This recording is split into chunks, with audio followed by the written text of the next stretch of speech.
Hold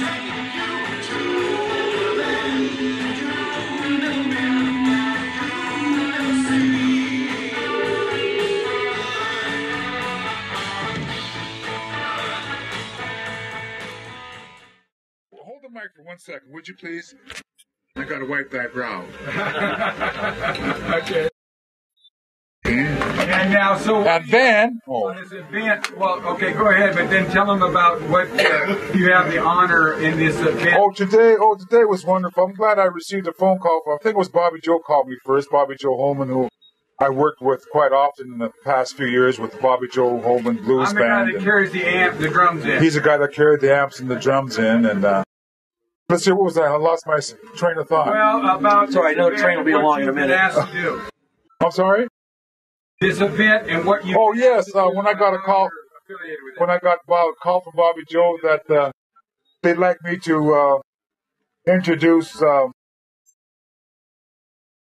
Al Wilson. Yeah, induct Al Wilson. Induct Al Wilson to the Hall of Fame. Bob Carlisle. And Bob Carlisle, yes. I met Al Wilson before Three Dog Night. He happened to walk into a club when I was with the Heat Wave. This is before Three Dog Night, and I think Show and Tell had just come out at that time, and I introduced myself, he introduced him, so wonderful person. Wonderful person. So we basically stayed friends, running into each other over the last 20 years off and on. And so I was very pleased that I was asked to come and present him into the Hall of Fame and play with the other bands. And thank you for that, the invite. And absolutely. We're having a wonderful day. Yeah. And I can't wait to get up and play with somebody. Yeah. Someone's going to ask me to play. He's going to play. He's going to sit in with Song 150 for sure. Oh. And then I don't know who else he's going to sit with, but he's going to be playing some percussion with Song 150, and that's going to be a joy for me. Because, for me too. Yeah. Yeah. Yes, indeed. So. Well, good. Is that good? Thank you. Anything else? Well, I don't know. We want to start making stuff up now? Yeah. Someone said that there's some chitlins and collard greens at one of the booths. Yeah. Well, that's where I'm going to go right away and get some chitlins and collard greens. Hog malls. Hog malls, too? Yeah, they do. Oh, no. What's a hog mall? I don't know. Oh, goodness. But, yeah, thank you very much. I'm enjoying it. Yeah. Okay, so now back to Greg.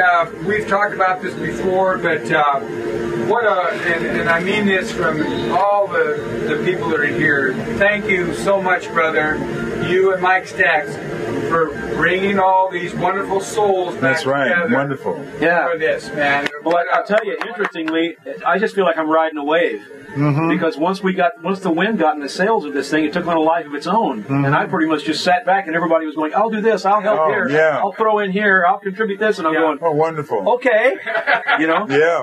And so, and so now I'm here and I'm doing this, and this is how it's working. So everything's great. Wonderful. Everything's great. Yeah. Well, it is really, we definitely got to tell our viewers that there's more wonderful things to come about the Inland Empire, because we're about our little radio show we're going to be doing. Yeah. And the music, because there's so much music heritage here. Well, we're just beginning to find out that there are volumes and vaults of Inland Empire musicians who have bands music on tapes. Mm-hmm. And if we can digitize them, we'll have a whole library of those things which we can include in the Hall of Fame. But we want to end up with a radio show simply called Inland Empire Tracks, where we'll each night, or however many nights we can run the show, we'll just play bands from the Inland Empire and artists such as Bobby Carlisle and Bo and other fellows that are here who just kind of launched out from this area and became very successful.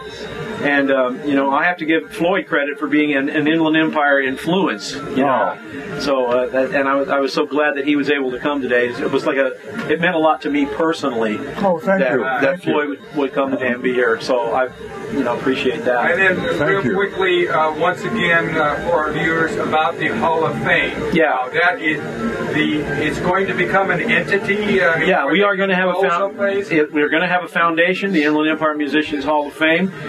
We've got a couple of people right now who have actually found a couple of places where we might actually start having a place to put our library. Okay. Once we become a foundation, a legitimate foundation, then we can apply for city and county grants so we can undergird the thing financially. We'll be putting on some more of these. I've already had a bunch of people tell me we need to bring this whole thing up to Indio and do it. And so we may, and we're just going to let it build as it will build. Okay. And just like this one was, and all the proceeds, or the better part of the proceeds, I'm not having to share profits with film crews and things, but proceeds will go to the Inland Empire Musicians Hall of Fame, a nonprofit organization.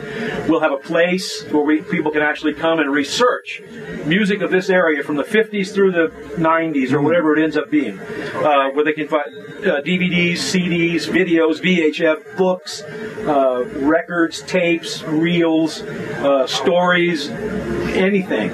I have a question. Now, okay. Floyd's got a question. I have a question. Might one day I be inducted into the, maybe someday. Well, you played at Lake Alice. Maybe someday. I helped. For 6 months, he would come down and play at Lake Alice in Riverside. Well, that settles it. Then you're in. Yeah.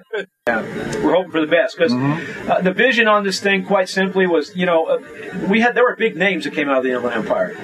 Jim Messina, Sammy Hagar, Jim Webb. Bob Carlyle himself was an Inland Empire resident for a long time, and other folks that just made big names. And they're the guys that sold 10 million records and made $10 million and that sort of thing. But also out of this area came a whole lot of guys who were bubbling under the surface, who were very talented guys, had made great contributions, made records, or that are worked diligently through the clubs and concert circuits and did very well, had outstanding bands, great musicians, but they have, for the most part, gone unheralded over the years. And we're just trying to acknowledge the guy who's bubbled under the surface for so long, and that's what a lot of this is about. And plus it will include the Floyd Sneeds and the Sammy Hagars and the Jim Messinas of the future. They'll be in there too. But we're getting it. Speaking of Dave Lauser, boy, how's that for timing? No, come on.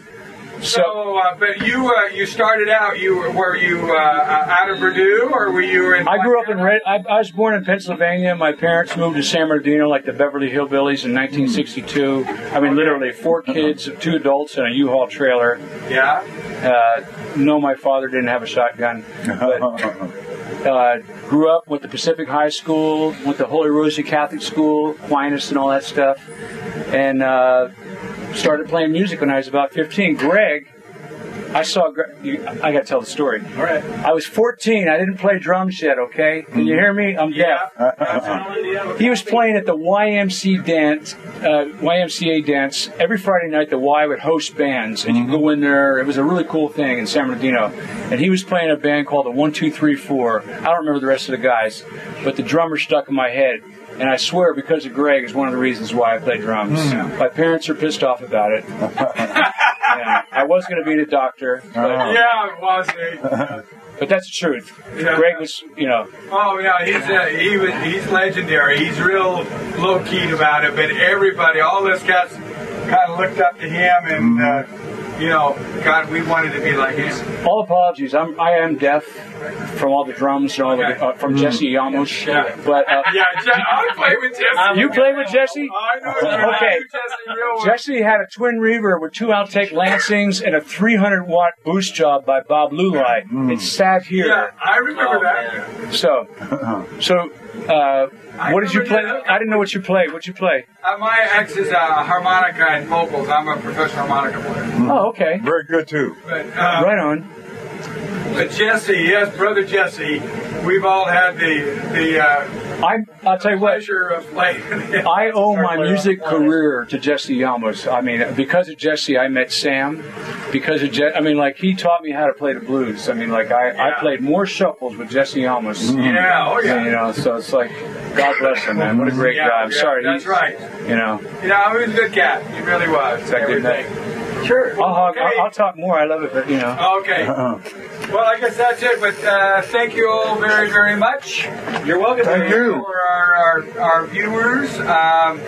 There'll be more stuff to come. There will be a DVD coming out. Wonderful. And they will be able to go to, what is the name of the site again? The IEMHF.xbill.com, and they can purchase that DVD from there, or they can go to It would be, what would it be? Pay-per-view. Slice right there and hit the rim. And go to, pay for view and at u48media.com, and you can purchase the viewing of watching this event. Thank you. Thank you, guys. Thank you.